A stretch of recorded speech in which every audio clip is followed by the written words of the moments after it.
Welcome to Shrimperscast with me, Steve Mansfield. And me, Paul Hill. On today's show, travel chaos hits Shrimpers fixtures as trip to Fylde derailed, frustrating travelling fans. a free pint is just a ticket, but it does little to put supporters' days back on track. Meanwhile, Cardwell has very much left the station as he moves on to Forest Green Rovers. But signings pick up steam with two new Blues joining the squad. And we preview two games coming down the track with Oldham away and Eastleigh at home.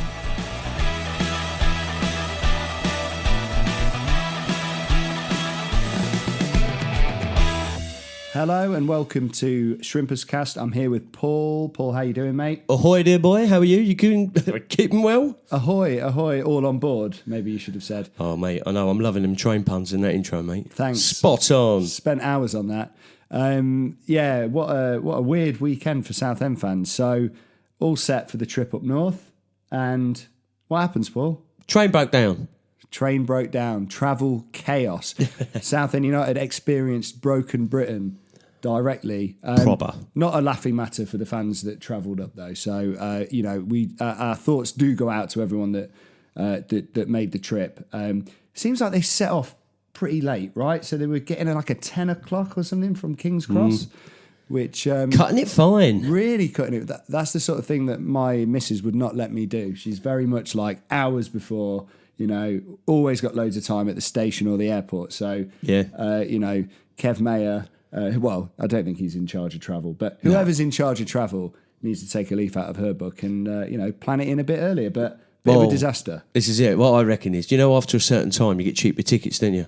That's what I reckon it's happening. I reckon the old family friends rail card ran out, so they try to go dip in after 9:30 just to get them on the cheap. This is the business model. Yeah. This is the new business. This is what the consortium have brought in.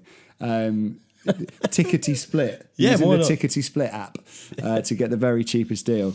But shame that they couldn't make it.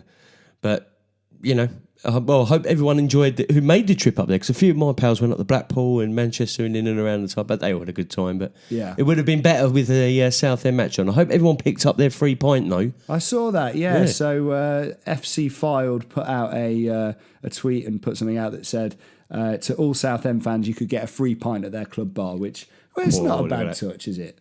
You're never going to turn down a free pint, are you? No, but hopefully the first of many pints to kind of soften the blow of the trip going wrong. So we're in a bit of a strange position because we don't really have any football to talk about. However, there's lots going on off the pitch, which we can talk about. So I guess the biggest news on it was on transfer deadline day last week is that much loved and kind of stalwart of Southend United over the past few seasons, super striker Harry Cardwell has departed the club, not this earth, the club, and he's moved to Forest Green Rovers. We understand for a couple of 100,000, so fairly big transfer fee. Paul, what are you going to miss him? Well, yeah. I mean, he scored us a few goals, didn't he? He did. And good player. Stuck with us through thick and thin. Yeah. And scored some great goals for us as well. But, he's 27. A footballer's career is quite short, isn't it? Yeah, you can't begrudge him kind of making that move. No, and when you've got someone like Forest Green Rovers who are just, by looking at it from the outside in, they're just throwing money to get out of that division, aren't they? Yeah. And they're just snapping up quality players left, right and centre. And I think it was like the second striker they signed that day. Yeah. Good luck to him. And thank you, Harry, for everything, mate. It was good to see you wearing a blue shirt. And cheers for all the good times and the memories. And we wish him well, except for when they come down to the hall. Yeah, I mean, you're not going to begrudge him the move. And also, from Forest Green Rovers' perspective, it's a smart move, isn't it? He's proven at this level. He's a really good sort of all-rounder. He can pretty much do everything up top, can kind of run in behind, can hold it up. He's good in the air. His physical presence. We only saw that the other week against Boston where he bullied their defender. So he's kind of the full package really for this division. So, it makes total sense from their perspective if they're fighting to kind of get out of the league. And as you say, footballers' careers are short. They're not earning mega money down at this level. Nah. And so, he's got to look after himself and make sure he kind of earns as much as he can, I guess, in that short window. As bad as that sounds, and I don't think many Southend fans will be grumbling. He might get a few boos and whistles when he comes back. Surf and reject. Yeah, just in jest, I'd imagine. But No. We wish him well. We absolutely wish him well. But if he can stay fit this season, I'm sure he'll give him a good few goals. But they've got a few strikers down there, so the competition's rife for him. But it's all to do now for our forwards. Now he's departed. We're going to need Waldron and our new man Walker and others to step up and start chipping in with the goals. Absolutely. So yeah, big boots to fill, literally and metaphorically. And like you say, the strikers that have a more sort of recent additions are going to have to kind of fill that position and start putting the goals away. So we shall see how that goes. But on that note, it was not all doom and gloom, because there were two signings made also on transfer deadline day. Yes. And they are Apaya Forson from West Ham. Well, he was at West Ham, and I think he was a free agent. And also a striker called Aribim Pepple, who has signed from Luton Town, who obviously were in the Premier League last season and are now in the Championship. So decent signings by all accounts. Paul, do you know much about either of these players? Well, let's start with Ibrahim Pepple, Canadian footballer. And, he used to play for a team called Cavalry. Ah, Yes. nice name. Yes. But, a very young player, got a move to Luton Town. Yeah. Over there. They obviously saw something in him to sign him. He went off on loan to Grimsby and Bromley, so he knows the lower divisions very well. Most recently, he was on loan at an Inverness Caledonian Thistle. Nice. Scored a few goals down there for them. Truly international pedigree, like, Canada, Scotland and England. Well, yeah, he's only, I think, was he 21? Well travelled. Yeah, already. So, but I like when he signed, I like what he had to say. No, he's looking for someone to call home for a little while, kick on with his career, start scoring some goals. And, I have absolute faith in John Still and all of the team. They obviously see something in him. Yeah. He's going to offer the team something, offer our squad different options. So, yeah, I'm quite excited about seeing Mr. Pepple join the club. But just as exciting is our new box-to-box midfield maestro. Keenan. Oh, I'm looking forward to seeing him. He's good. I rate him very highly. I mean, he's already played European football, hasn't he, for West Ham? Nice. Yeah. Was it Europa League? So he's got Europa Conference. That's the one. Yeah. So, already got European football. And very energetic, dynamic midfielder, box-to-box, likes to travel with the ball. I could see him and George, if we can get a partnership going, attacking, going forward from that midfield, it's going to be tasty, absolutely tasty. And I think he can probably score a few as well, Yeah, get in the box. He's obviously, I think he's got both sides to his game, so defensive and attacking. So, yeah, just be a nice addition. Fresh faces, going to be interesting to see how they kind of slot in. I'd imagine they don't, neither of them's going to kind of go straight in starting positions. You never know. But well, we're a bit injury struck, aren't we? We might not have any choice. But we'll see what happens come Saturday. But I think he's going to fit in quite well. He's played at Dagenham, so he knows the area. Obviously, come from West Ham. He knows the league. Looking forward to seeing him.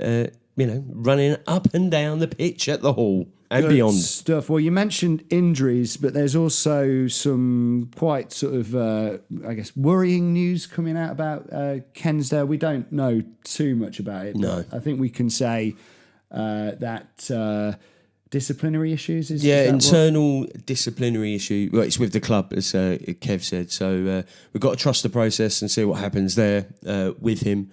But, I guess everything will come out at some point or the other. We can't talk too much about that anyway. But, we got just write him off for the time being. Sound very coy there, Paul. You sound like you know more than you're letting on. I might do, I might not. But, I'm not going to... my lips are sealed at the moment. And but, you're going to have to write him off for the time being. And I think we've got enough at the back anyway. Crover's really steps up. His game's getting on a bit, which is really cool. I'm not really worried about the back. 4 at the moment, or 3 or 5, whatever system we play. It's all looking pretty decent to me. But who else is injured? Walker and it just had it in my head. Coker. Oh yeah, because he limped off, didn't he? Yeah. Potentially. Do you know what? I've missed the news on this. I've missed the news. Do you know? No, I've missed it as well. People out there probably know more than we do. We should have looked that up. Should have done, really, shouldn't we? We should have prepped for this episode. It would have helped, wouldn't it? We were in a rush. So we talked a minute ago about kind of, the business model being to buy cheap train tickets. But clearly it does look like the business model is probably to cash in on assets as they come up. The consortium have come in now. They're going to have different ideas, going to want to run the club sustainably. And it does seem like selling players like Cardwell might happen a bit more frequently, cash in on them, get that money in, get players, young players, develop those, bring them through the academy, sell them on, that type of model, which obviously works really, really well for a lot of clubs. Well, that's something we're not new to that. I mean, we look at Bentley, Payne, players throughout the decades have come through our academy and we've sold them on, or we've signed them as young players and put them on for profit, sell on clauses just to keep the club. And some people I've been talking to think, new consortiums come in, they're going to throw loads of money at it, and you look at what Oldham are doing, Barnet's budget. Forest Green, we haven't got that luxury. Yeah. They've just bought a club that is been absolutely run into the ground, shattered into a million pieces, and they have a 5-year plan. Yeah. And it is going to take 5 years to glue it all back together and just get that club on a sustainable footing where we can then seriously start challenging for, top honours. Well, on that note, we have some news about an interview that we've been trying to get lined up for quite a while. So we have now got a commitment from Justin Rees and Tom Arnold, who's a member of the consortium alongside Justin, and we are going to be meeting them in a week or so to pick their brains, really ask questions about this type of stuff. So, what is the business model? What's the plan? What's the 5-year plan? And really try and get under the skin of kind of the ambitions of the club. So do watch this space for that interview. I'd imagine we'll be getting it out probably not next week, but the week after that. Yes. All going well. So, big shout out to Justin and Tom for joining us. Buy one, get one free on the consortium. Look at that. Exactly. Wallop. Okay, so we are now going to take a little break and then we will be back with a double Paul's Previews. Huzzah! Welcome back, and now it's time for everyone's favourite part of the show. Paul's Previews. Paul, another double header for Paul's Previews, starting with an away trip to Oldham this Saturday, the 7th of September. What have you got for us?